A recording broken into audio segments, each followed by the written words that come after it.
Hello everyone, and thank you so much for tuning in today.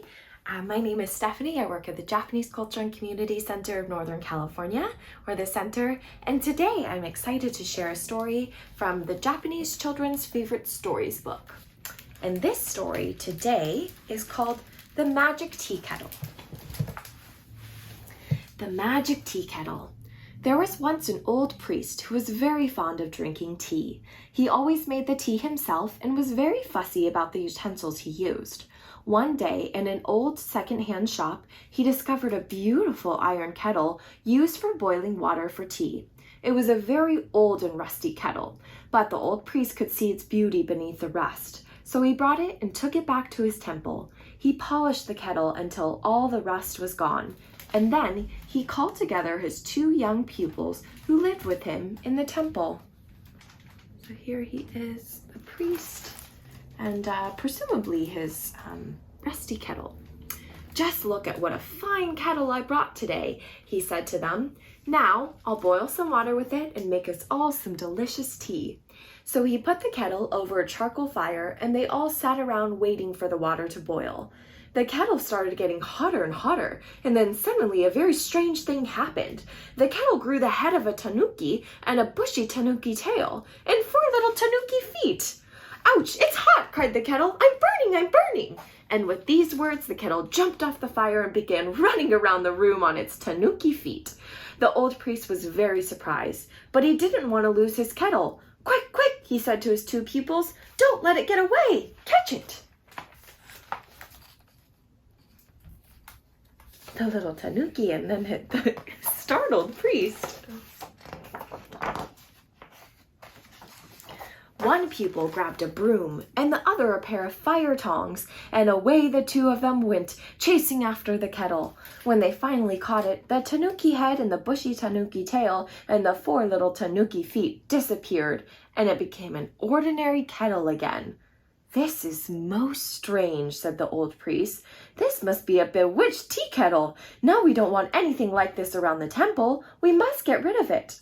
Just then a junk dealer came by the temple. The old priest took the tea kettle out to him and said, "Here's an old iron kettle I'd like to sell, Mr. Junkman. Just give me whatever you think it's worth."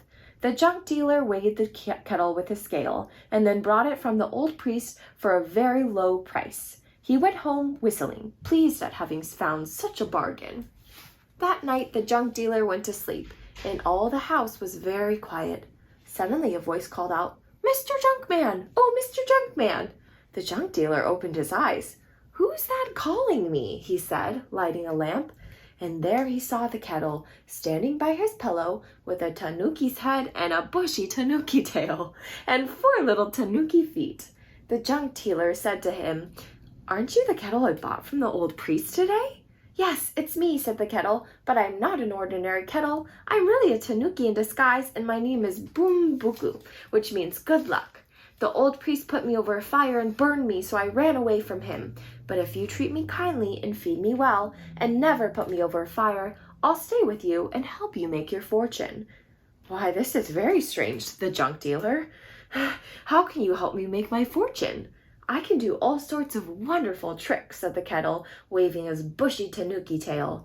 "All you have to do is put me in a show and sell tickets to the people who will come to see me perform." The junk dealer thought this was a splendid idea. The very next day, he built a little theater in his yard and put up a sign that said, "Boombuku, the magic tea kettle of good luck, and his extraordinary tricks." Every day, more and more people came to see Boombuku. The junk dealer would sell tickets, and when the theater was full, he would go inside and start beating a big drum. Boombuku would come out and dance and do all sorts of acrobatics. The trick that pleased people the most was when Boombuku walked. Those were the two priest pupils chasing the tanuki around.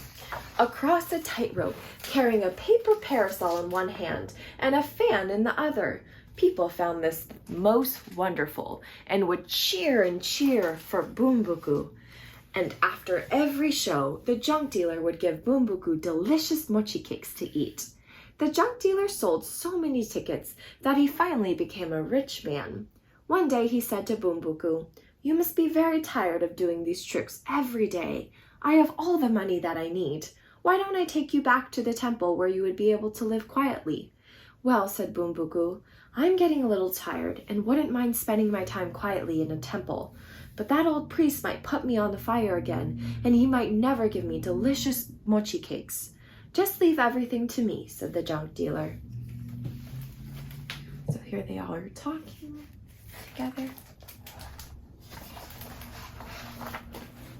The next morning, the junk dealer took Bumbuku back to the temple. There he explained to the old priest everything that had happened and told him about the good fortune that Bumbuku had brought.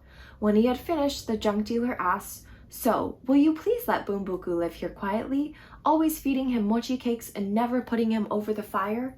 "Indeed I will," said the old priest. "He shall have the place of honor in our treasure house. Bumbuku is truly a magical kettle of good luck, and I'd never have him put him over the fire if I'd known." So the old priest called for his 2 pupils, and together they placed Bumbuku on a wooden stand. Then they carried Bumbuku to the temple treasure house and placed some mochi cakes beside him.